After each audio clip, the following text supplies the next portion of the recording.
we grew up with that idea of like, if you smoke weed, you know, your egg's gonna fry it, and if you do, or you talk about it as alternative medicine. But I think my mother or my grandmother will say, you know, drogadito, or any other kind of words. How is it that you said you educated yourself first to break the stigma for you? What was the stigma you had, and how are you breaking it? Hello, it's Eglantina Zingg. You might have heard some things about me, perhaps. And yes, I am all of that and much more. And in my podcast, The Zing with double G, I will be sharing my views, thoughts, opinions on culture, society, feminism, sex, and all of it. All of that everyone is thinking, but no one dares to talk about. Every Wednesday, I will be offering you a new episode with incredible guests from celebs, friends, big names, authors, artists, and also, since I love talking to myself, will be only me talking my head. The last episode of the season will be exclusively for you guys with my subscribers. So we'll get to chat, I will get to read some of your DMs, play your voice notes, and talk basically of whatever you want. So don't forget to subscribe, join the fun, and listen to The Zing every Wednesday. You can find The Zing at Apple Podcasts, Spotify, Amazon Music, or wherever you get your podcast. Follow me at Eglantina Zingg, Z-I-N-G-G, to DM and get in touch. Let us explore and lose control. Hi guys, welcome to The Zing with double G, because it's double the fun, double the everything. Double your sensations as a double income. Hey. Hey guys, welcome to The Zing, and we're here in a new episode, The Zing with double G. Thank you for all your comments and for making this podcast your favorite podcast. You remember the drill. Subscribe on our YouTube channel. If you find any value in this conversation, share it, give it some love, and you can get The Zing in any platform you listen to your podcast: Apple, Spotify, Amazon, and elsewhere. Today, we have a very special guest, somebody who I've known for years, but only via phone or via Zoom or digitally. Now he is here at the set of The Zing. It's my pleasure to welcome Santiago Ongay, who is the founder and co-founder of Canopy Holdings. He has a botanical research and a development company focused on expanding our knowledge of fungi, la truffe. Yes, this conversation is going to be very, very interesting.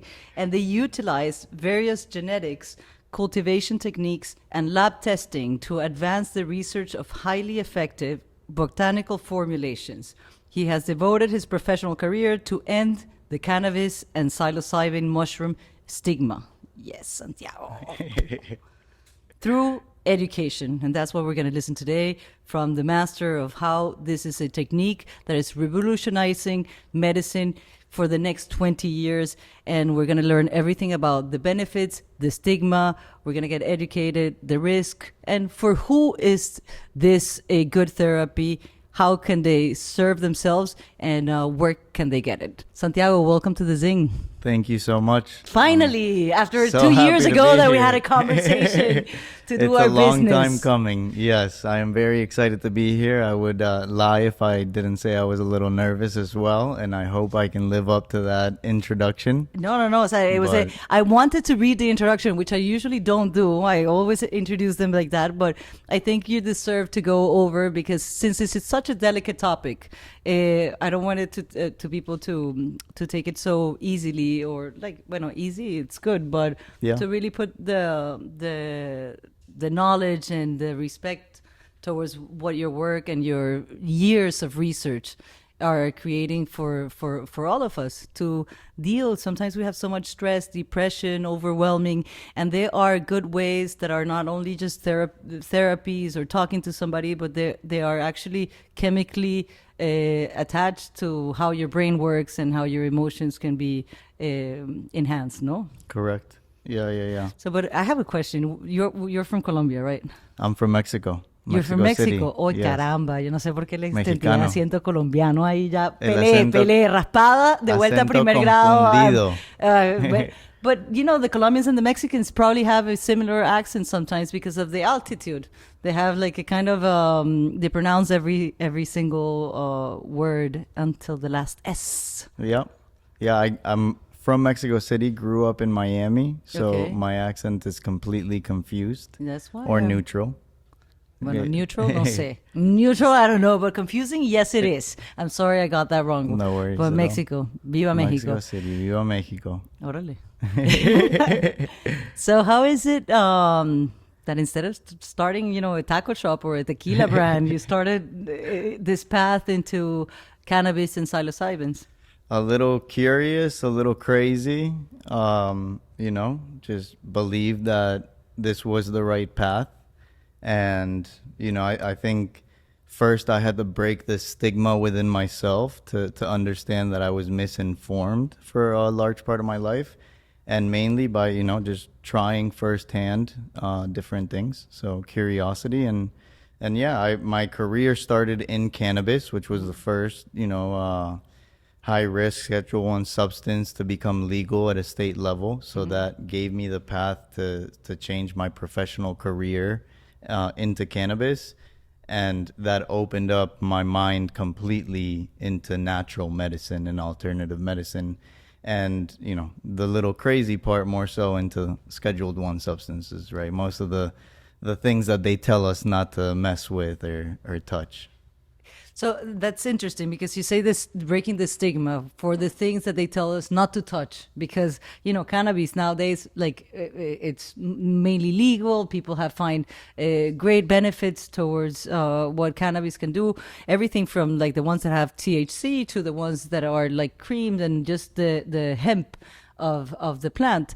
But we grew up with that idea of like, if you smoke weed, you know, your egg's gonna fry it, and if you do, or you talk about it as alternative medicine. But I think my mother or my grandmother will say, you know, drogadito or any other kind of words that they will use to standardize or put people in the box that tried alternative medicine. So Yeah. how is it that you said you educated yourself first to break the stigma for you? What was the stigma you had, and how are you breaking it?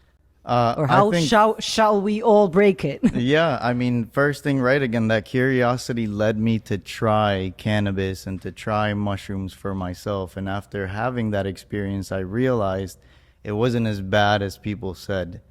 And then just informing yourself, why are they telling us this is bad, right? So 1970, it was the war on drugs started, right? And the reason why the war on drugs started, the reason behind it is also very interesting, right? Kind of discriminatory against minorities, so on and so forth. So it's funny that we say our parents or grandparents who are, you know, They come from minorities in the U.S. Nixon or era. immigrants. Exactly. If you do drugs, you remember that commercial? If it's two eggs, your brain is gonna look Yeah, like this, yeah. fried. Yeah, a lot of propaganda. But mainly it was business, no? Because the pharmaceutical businesses are much more profitable for the U.S. than Yes. the war on drugs. But I thought the war on drugs was your president Calderon. Whoa, that's a whole nother war on drugs. Yeah. Ah, okay. Yeah, I would say it started with Nixon, and then it went across the world, you know, and everybody believed or grew to believe the stigma that all drugs are bad and marijuana is bad and it'll fry your brain, so on and so forth. And that just became the norm. And that was it. And then nobody really tested it or asked why, or, you know, obviously there was a lot of people still consuming these substances, but at a medical level, a research level, everything was closed down, and that was it. We just moved on with our life. And so here we are 53 years later, right now, finally fighting for our freedom, not only to consume, but also to research and continue to educate ourselves on this natural medicine that's been used for centuries. And when you mean research, is because the research was completely blocked, no? Yeah. Like you couldn't do any research. Yes. And whoever did it, either was for medicinal use or recreational, was considered a criminal. Yeah, exactly. That was it.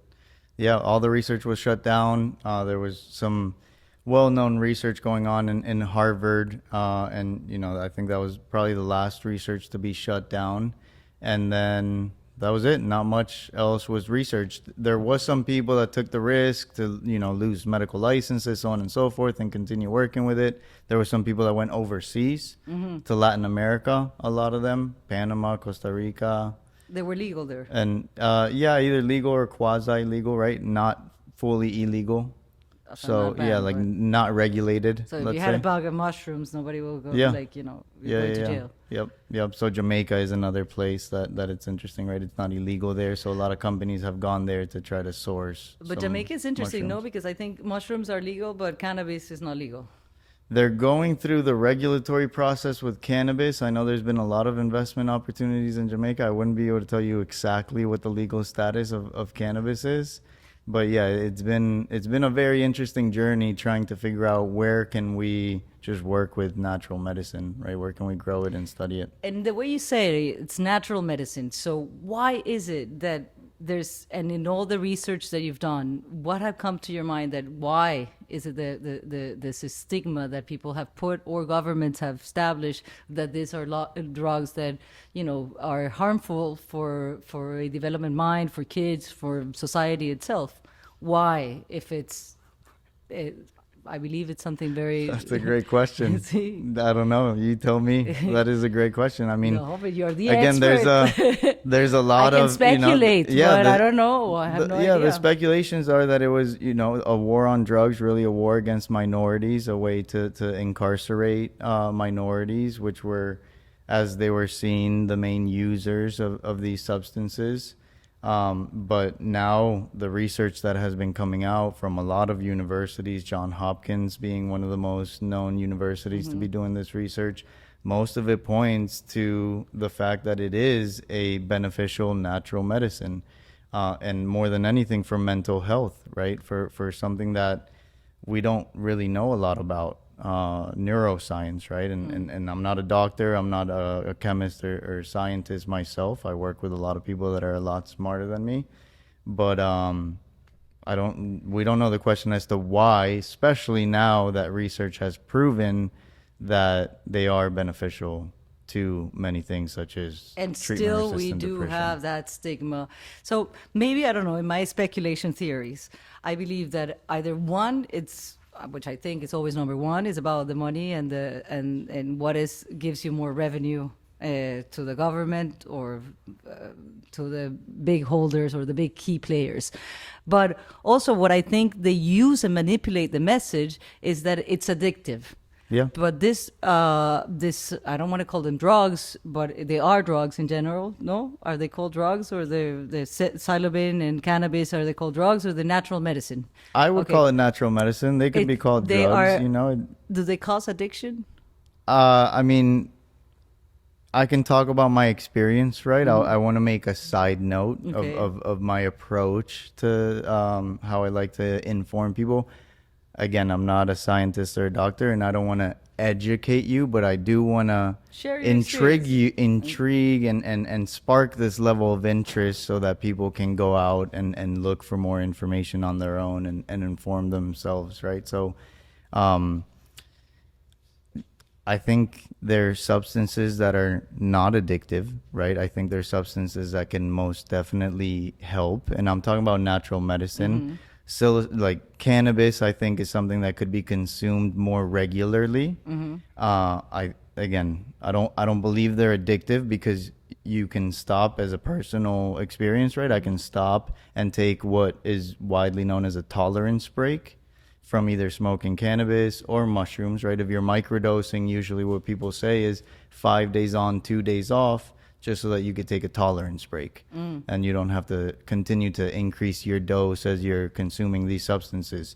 So, personal opinion, I don't believe that they are addictive, right? I think that, like anything else in life, balance is key, most definitely, right? Balance is key. But yeah, I haven't seen anybody who has had withdrawals or has been addicted to these substances. All right. So first stigma is out. Theory of being addictive, because I think that's the way they manipulate the message out there of the communication of you smoke a joint, or if you try cannabis, you're gonna be addicted for the whole Yeah. life, and Or gateway drug, right? If you try this, then you're where are gonna you go going to to stop? next one, and Yeah. it's never gonna stop. So all those stigmas, really, it's depends on you. And you were saying the part of the neuroscience of how, like, why is the hype right now on psilocybins? Is it because That's a great question. Yeah, I mean, I think first and foremost, right? I think the hype has always been there. It just hasn't been widely recognized. And what I mean by that is this is something that's been used for centuries, ceremonially on this part of the, different regions of the world, different parts of the world. In this part of the world, the story is a banker went down to Mexico to meet with a Mazatepec tribe where he met Maria Sabina, and she introduced him to what we know as magic mushrooms. Okay. Right? So this isn't something that was just discovered in a lab recently and now has become something that's very trendy. And I hope what I'm trying to portray there is, it's nothing new. It's been around for a long, long time. It's been used for a long, long time. So again, inform yourself before trying, but it's something that has been widely available, and now we are coming to the recognition of it, right? And I think that's where the trend starts. It's recognizing that this is available, an alternative medicine from our therapies or pharmaceuticals, and also enough movement behind that recognition to be able to regain our freedom to not only consume but study and to create businesses, right? Not only create businesses for what America is built on, right? Like capitalism, et cetera, but also for the greater benefit of everybody, I would say. Of your wellness, because I think as you were saying, for neurosciences and for your brain and for, I grew up in the Amazon, in the Venezuelan Amazon, and I saw those indigenous cultures which they use all these herbs and plants. Maybe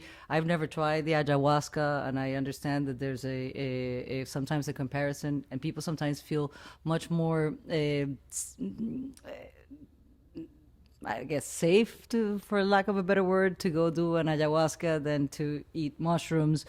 In my case, of sometimes when I have spoken to people that personally, when I called you, like I had done psilocybins for a microdosing. I'm usually a macro person, but I was like, I micro nothing, I macro everything, okay? So I don't know what you're gonna give me, but give me big. And That's then, good to know. Yes, and then I tried it, and it was something of so much of a release, of an opening of the way, of the troubles of your brain, and that little voice of telling you all this, ruido, or things that make you feel bad, or you have accumulated along your path. And I found it fascinating, and I thought that if everybody can have access to that, I think everybody could have a little bit more compassion to themselves and compassion to others, and relate more to nature in this world that we're all technology and kind of disconnected to nature. I think, I don't know, maybe in my experience, it brought me back to the roots of the earth, of nature, maybe because it comes from the shit, right? You said it best. That's it. I don't know what else to do. No, come on. No, that is great. Yeah, I mean, I think it's very true, right? Yeah, our life today is very fast paced. Everything is instant gratification. We're used to, like having a lot of noise, not only surrounding us, but in our head. And yeah, my personal experience, depending on the dose, but there are certain doses which have completely quieted my thoughts. Okay. And I had never experienced that before, right? Yeah. Especially nowadays in the life we live today. I felt like I had been, I don't know, practicing meditation, or which I hadn't. All I did was consume 1 gram of mushrooms. And it was just like it takes you to that level. If you've been for 300 years meditating, perhaps the Dalai Lama, maybe he takes this psilocybin. I'm sure. Come on, Mister, your Royal Highness, tell us the truth. Share the wealth. What he will say is that the oneness, right? What you said, we're a little bit disconnected as well. Not only quieting the noise of the mind, but that especially now after COVID, right? I think the whole world is a little bit disconnected, so it also helps shift that perspective and bring us a little bit back together, because we are social animals at the end of the day, right? So I think there's a lot of shift that happens. There's a documentary, I believe, on Netflix that explains it really well. Yeah. about just shift of perspective and habits. It's like if anybody skied, I'm sure Yeah. you've been skiing. You go down the mountain and you're making tracks in the Yeah, well, he snow. now You're lives in making Denver, and tracks he's and just tracks. like, Yeah, I bought some boots 20 It's- years ago and I've used them once. It's Here a great in sunny analogy Florida, I because go I skiing in the ski. water. Yeah. Water skiing, to be fair. Water skiing doesn't work, this analogy.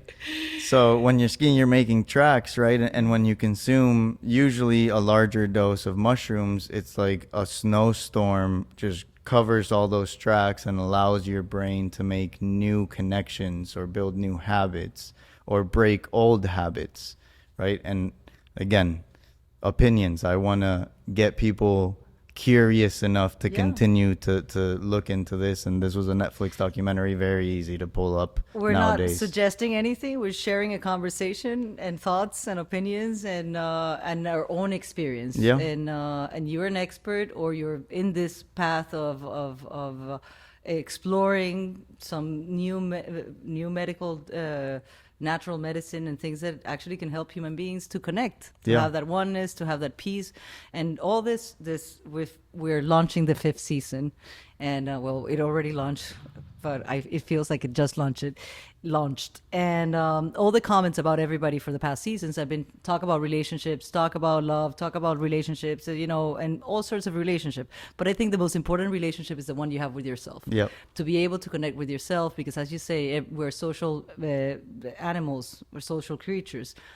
We do so many things, and as young people, to be able to have that social acceptance, that social currency, from filters to fillers to Botox to surgery to having, bulimia, all these insecurities of the boys, having so much suicide rates growing every minute, doctors prescribing all this oxycontins and this pills to, take a pill for every pain. Yep.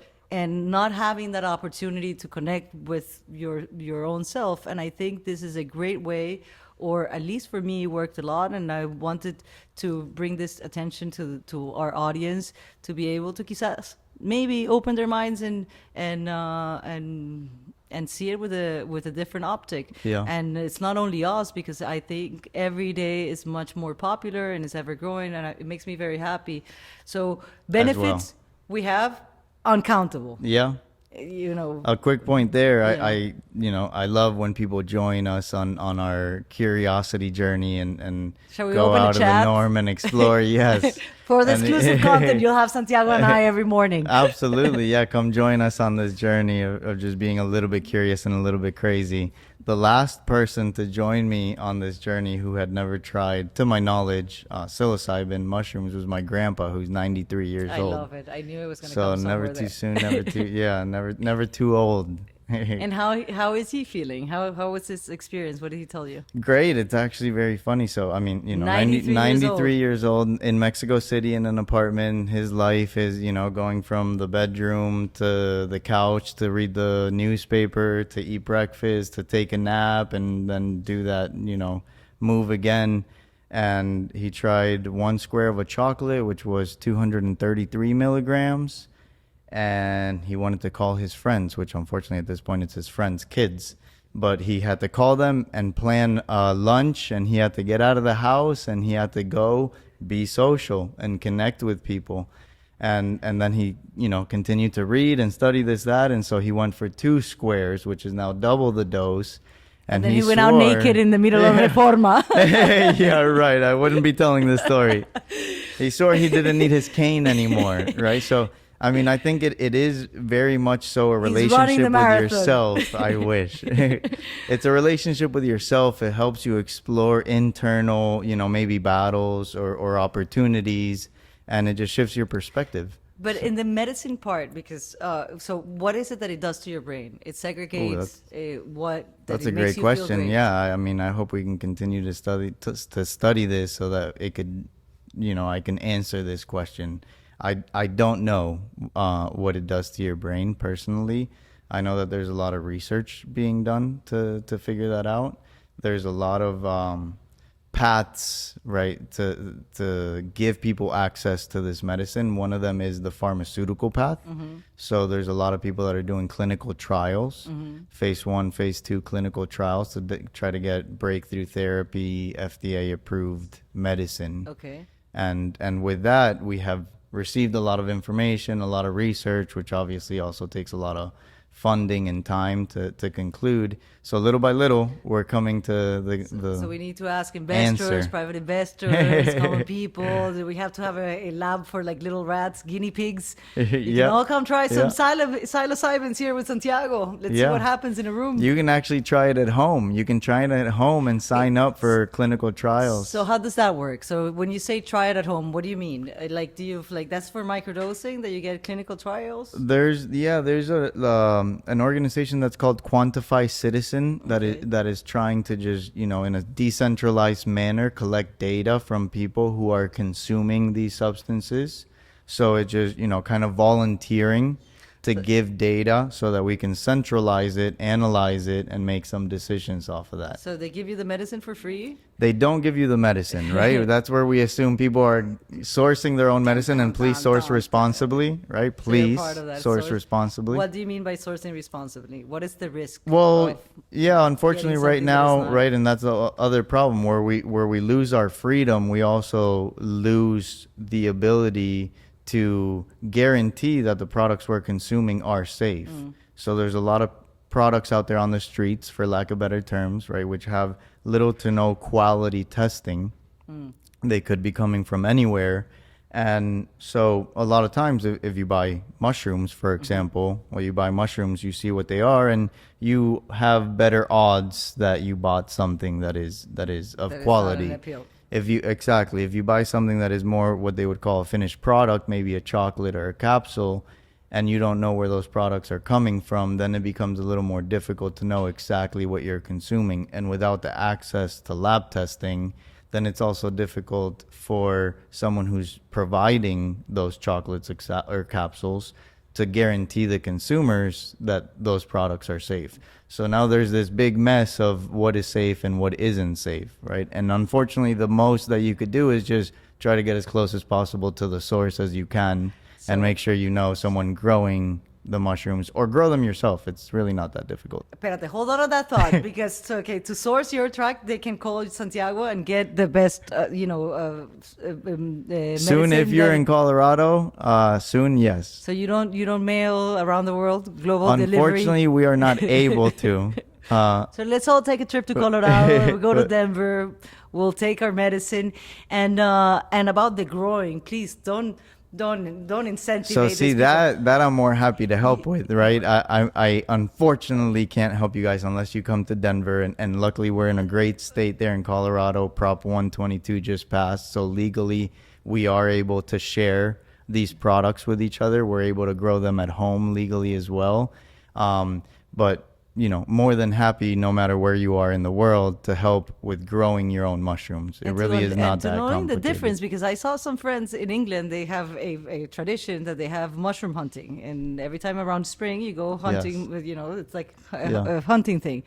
And so many people got intoxicated and poisoned because they thought they ate the mushrooms thinking that they were the psilocybins, and they just ate a poisonous mushroom and ended up really bad. So be careful. Not all the mushrooms are the psilocybins or the ones that are natural medicine. Some of them could be poison. So if you have any doubts, Santiago, maybe we should post That is correct. the little pictures of how they look or which ones not to take. Yeah. I mean, there's a lot of information out there online, and I think, again, I wouldn't say go out and try to find your own wild mushrooms. I think it's probably easier to grow them at home. So benefits are every day we find more benefits. Risks, Yeah, well, benefits, right? Again, I'll talk about my own personal experience. Benefits at a large dose, there's differences, right? Microdose, a medium dose, you could say, a macrodose, etc. why would many you want terms, to but go do microdose? A person that has what profile? microdose, there's a lot of research being done, but there's positive outcomes with treatment-resistant depression, with anxiety, really just anybody that just wants to shift their perspective. There's people I know that have stopped taking Adderall, for example, and done microdose, which you wouldn't really think in the same sentence as like depression and Adderall, but there's a lot of different applications, and that's the beauty of it, right? Is some people say like the medicine is internal and the mushrooms are a key that helps you to access that medicine. I would just say it's more of like that shift of perspective that helps us. But yeah, daily microdose, it could help just to have a good day, right? In my experience, I might not microdose for a month, and then I take a microdose, I go on with my day, I forgot I took a microdose, and at the end of the day, I'm like, man, I had a really good day. You know, like I was happy today, I had a positive day, I was productive today, and I'm like, oh yeah, I took that microdose, right? Not to take credit away from the fact that the day was good, but it could be something like that, where you're not really looking for any type of medical solution outside of just having a good day. It helps not take to take the away edge from the rest of things Exactly. that we accumulate. Exactly. And so and then you recommend microdosing for anybody for it's a month or a few weeks that you do the period of time of microdosing, and then you can do a macrodose for other occasions. There's people, so this is how I would recommend it, right? I would recommend first you get as much information as you possibly can. Try to find bad information, you know, make sure it's not misinformation, because that's probably all it is. Good information. If you're more on the medical leaning of information, there's a lot of research that's being done by large universities. To get all that information. Yep. So tell them. Oh, I'll tell them. So good point. So definitely take a larger dose first, in my opinion, right? Again, you don't have to, but this is my personal life. I took a large dose, which really opened up my mind and changed my perspective to what are mushrooms, and changed my perspective on a lot of different things that were going on with my life. And, you know, I just wanted to be a better person. That's it. And I wanted to stop certain habits. The microdose helped me right away to come to terms with that these habits were not good, right? And so as I went on with my life, maybe for a week, 2 weeks, I'm like, okay, yeah, no problem. I don't want to do anything. And then a month later, maybe those habits start to crawl back or creep back into your mind. And a microdose helped me shift that perspective again and be reminded of, let's say, just zoom out in the bigger picture of my personal experience. So I think it's like jumping into the deep end, right? If you want to learn how to swim, yes, you can walk in step by step and then go swimming, or you could just jump into the deep end, figure out that you can swim, and then you can go on with your journey. So to each their own, but that's the way I would personally go. You can go the other way around and go little by little, step by step, take a microdose, try to slowly shift your perspective, play with the dosage. You know, you can, and this is easy. Dosing in mushrooms is not complex. It's just the dry weight of the mushroom. That is still how we speak because of the lack of testing. Right? So unlike cannabis, where we talk about the dosing in percentage or milligrams of THC, normally, that's how we speak, right? Or CBD or other cannabinoids. With mushrooms, we're still talking about the dry weight of the entire mushroom, not the percentage psilocybin. There are some products coming out on the market that are talking about the psilocybin in the product, but 99% of products out there right now talk about a dosage in terms of the dry weight of the entire mushroom. Yeah, because they cannot even have the research yet to say the how testing much is limited. The testing to say how much psilocybin What the does it true have. percentage, what the true potency is. So yes. on the dry, and then it goes like how many grams will be something of a macrodose, or how many grams will be something of a microdose? Great question. So my microdose is 100 milligrams. Okay. Right? There's some people that start with 50 milligrams. That's what would most widely be known as a microdose. Okay. Then you can double it, right? You can still see, and that to me would be, let's say, of a weekly dose. We got to go to work. We got to be productive. We got to record a podcast. 100 milligrams, no problem. I have not taken anything yet. I have. I wish. You see, he doesn't share. I brought him here and he's not sharing, Santiago. They asked me to wait. Qué mal guessed. Caramba, I don't know who you got that note memo from. There's plenty of gifts. There's plenty of gifts all right, here. Amazing. But yeah, so We'll 100 keep shooting after the Yeah, we conversation. should. We Yeah, should. absolutely. 100 to 50 to 100 microdose. Usually you can double it, go to 250, 300. I would still say it's still a microdose for me. That's more of like afternoon or weekend where I don't have to be too productive or too focused. And then anything above that, I would say you're already out of the microdose range. So when you have the microdose, you can drive, you can do all your activities I wouldn't recommend it, definitely, especially Not driving. as you're getting into your relationship with this natural medicine, right? Understanding your dose. Definitely, there's some people that can drive on a microdose, but I wouldn't recommend it until you yourself know that you are capable No, of you driving. know, I haven't even been able to try it. I got for my birthday 2 chocolates that they gave me a long time ago. And the lady that worked in my house, she left on a Friday afternoon. She was super hungry, and I barely have food in my. But she, instead of grabbing the apple or the tangerine, she took grabbed the the chocolate. chocolates. And she ate the whole chocolate. That woman came back on Monday, and she had to stop in the turnpike. The car pulled over because she started seeing, and Friday afternoon rush hour, she had to call the husband, got off the car. She was seeing the planes going like this. Apparently the kids would laugh and say that the woman stayed in the garden for forever, that she never saw her husband so handsome, that the amazing. dog was color zapote.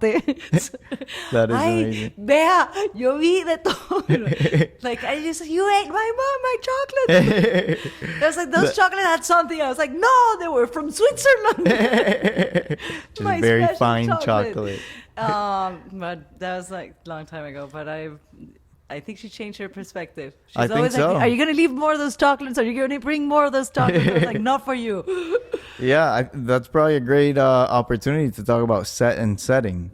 I don't know if you're familiar with the term, but that's another widely known term, right? If you are going to consume, be mindful of your mindset and your setting, right? Because Where see you are, who you're you with. see people very pretty. So Yes, yeah. things- Well, and also driving in traffic is probably not going to be the best experience.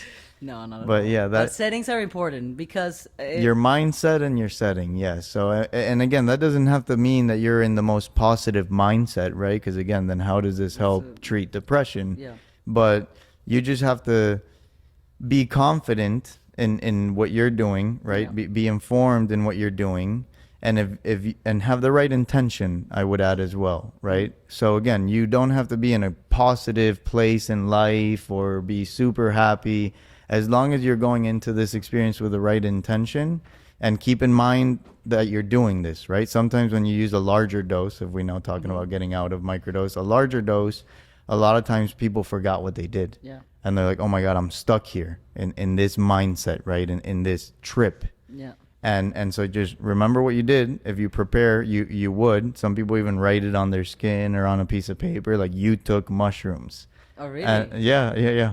So just remember, there's a beginning and an end. So if you wake up in the morning in a cheap hotel somewhere and you see your hand, Yeah. that doesn't really happen unless something. Usually really during the crazy. experience is where, again, you can, because you have that dissociation, right? Where Okay. you lose the ego, you could say. So it is a new experience to a lot of people if you have never tried psychedelics. And we're talking about a much larger dose as well, not a microdose. But yeah, at that point, your mindset is really important. So if you're going into this with the right intention and you are confident in what you're doing and your setting, right? So if you are with people, which usually it is recommended to be at least with one person who is usually called a trip sitter. Okay. But if you're with people, be with someone who you're comfortable with or people that you're comfortable with. And if you're out, maybe, just out one night or out out and about, or even at your house, just make sure that your setting is comfortable, like your physical setting and the people that you're around. Maybe clean your house first before you take mushrooms. So it's not that you have to be in nature or by the ocean. Just It would be great it would too. be great. In my Or you can do it in your opinion, house, you can it's do it- definitely a great experience to do it in nature. It brings us back to the fact that nowadays we're disconnected, right? We walk around every day and who knows what trees we passed or what flowers we passed. We are completely you're gonna disconnected. start saying hi to every tree. Maybe, yeah. Hello, you're alive. Yeah. Doing it in nature is definitely an amazing experience. It doesn't take away from the fact that you can do it at home, right? The medical setting or the route that we're seeing the medical profession take with these substances is more of a clinic route. Yeah. So you're laying down on a couch. Sometimes you have blindfolds. It helps with to internalize the experience. So there's definitely different settings that could partake. Just be conscious of it. And will you take more about the experience if you have somebody as a therapist that will actually, guide you through or take you to moments or things in your life, so you can, as you were saying, that a metaphor about the snow covering the tracks, so the snow. I think, unfortunately, it's not easy to access, right? Like a therapist, a shaman, a trip sitter. Yeah, there's many different terms for this. It's not easy to access those people. And a lot of those people are either self-taught or hopefully they have worked with somebody from the indigenous community to be trained on older ceremonies. But do you do that? Fine. I personally don't.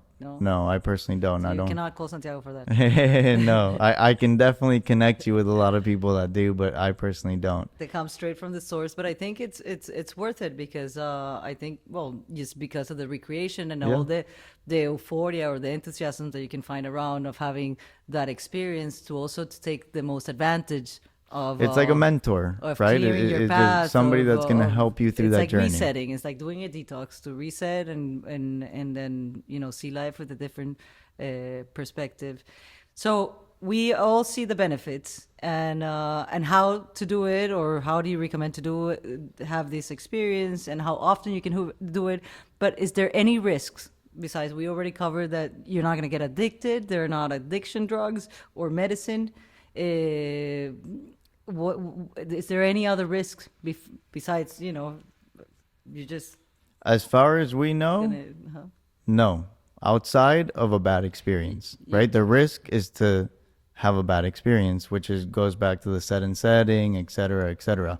From a medical perspective, and again, I'm not a doctor, so please speak to a medical professional, but as far as I know, there's nobody that's died from consuming cannabis. There's nobody that's died from consuming mushrooms. There's people that have no overdose, tested the limits on how many doses. Right. Okay. So, but again, if you're maybe taking some other medication and you're not sure if you should take mushrooms while taking something else, definitely consult a medical professional. But here, between friends, there's no risks. So, and consulting the medical, probably the doctor's going to tell you, no, it's okay. It depends what doctor, right? Yeah. Because they gotta be with the times. This is the time for psilocybins. This, I definitely think it is the time, and I think it does do us well as an individual and as a society in else. But that's my own opinion. So we're coming here. There's no risk. There's great benefits. Is this for everybody? It's for everybody that wants to try. Yes, it's for everybody that's curious enough to explore something that at the end of the day is their right to explore, right? If that's what they believe. If they don't believe that, or they don't want to try that, or they don't want to try it because they're in a state where it might be illegal, and so the link to the legality of it makes them scared, then no, I wouldn't say everybody should try it, but definitely feel free to feel and know that it is your right to want to try it. You shouldn't feel bad because you want to try it and now you feel like a drug addict, right? Going back to previous generations. Yes, definitely let's try to get away from that, right? Put the guilt aside. Know that it is your right to want to try it, to explore. And if you feel confident in doing it and comfortable with doing it, then yeah, I think it would be for all of those people. And if they tell you something, are they going to put a stigma or a label and you say they just...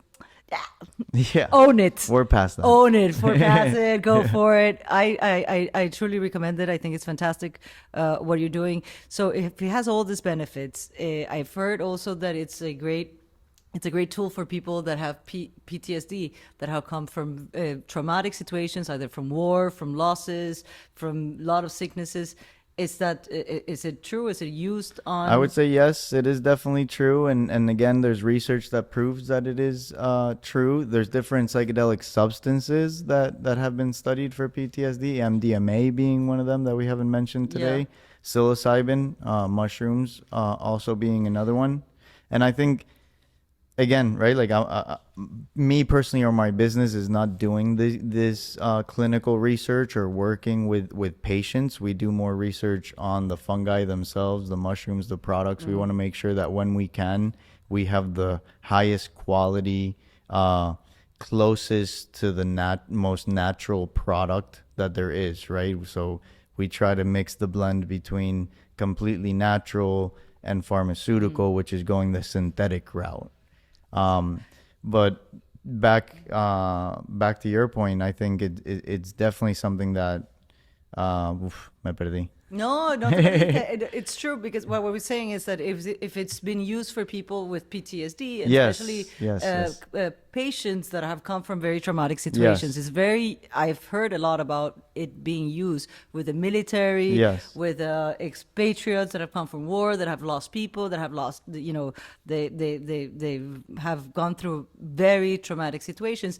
So even if the military uses it internally, so it's like a conspiracy. They're just stopping you from having something that is competing to their profitable business of other types There's of always medicine. something behind the scenes. Yes. I cannot, after this conversation, for me it reinforces the idea of they're just something that is too good and they don't want to do it because maybe it's not as profitable, Yep. because cost wisely it's not something that is truffles. Yeah, no, everybody could grow it at home. I mean, cost-wise, You don't get the truffles ahí and then Yeah. you eat the One thing I microdosing. will say with the PTSD, right, and a difference maybe from what is available out there for depression and PTSD, I think mushrooms helps you work through that trauma And or not that just cover depression it. and not just Prozac numb it, or right, or hide it, or try to push it as far that down eventually into the 10 years subconscious. from now, if you wake up, you'll have to confront them. Or Exactly. seeing young kids committing suicide, as much as we seeing people lose their lives, obviously because abuse of mixing things and others, but it's just mainly because of the depression that they have. Yeah. And they can be treated, or they can have this experience. Perhaps it could help. Yeah. But if it doesn't help you, definitely it's not going to do any harm to you. So I don't understand why still it's not legal. Why is it still not legal? And you're fighting for the right to research, fighting for the right to. It's like you're gonna eat a tomato. You can't eat the tomato from Mexico. Yeah. So Yeah, it's crazy. why? I mean, it's not legal, it's natural, but again, that goes back to But you're the an war on activist drugs. because you've said several Not only times myself, here, but I would hope that we have the everybody right. here, Uh-huh. everybody listening, right? And it starts by just breaking I the love being an internal activist. stigma. So tell me, where do Yes. we have to stand? Where do We we just- go? Washington D.C. Yeah, I mean, I think it starts with ourselves, right? First, again, understand you're not doing anything wrong by being interested in this or by even trying this. Inform yourself. It's going to naturally come up more in conversation, right? Even a year ago, I don't think maybe a year ago, yes, but a little bit longer, I would have never thought about being on a podcast talking about mushrooms. And more than anything, I'm here today to spark that curiosity and to try to break this stigma and remind everybody that it's okay, right? And once we understand that, then we bring it into conversation more, and the more conversation that we have, then the more normalized that it becomes, and the more that we could share. And another beautiful thing about mushrooms and being very early in this movement or hype, like we were describing it, is the community, right? There is still a very strong community of like-minded individuals that like to speak about this, that like to share their experiences, and therefore it also brings us back to that connected society.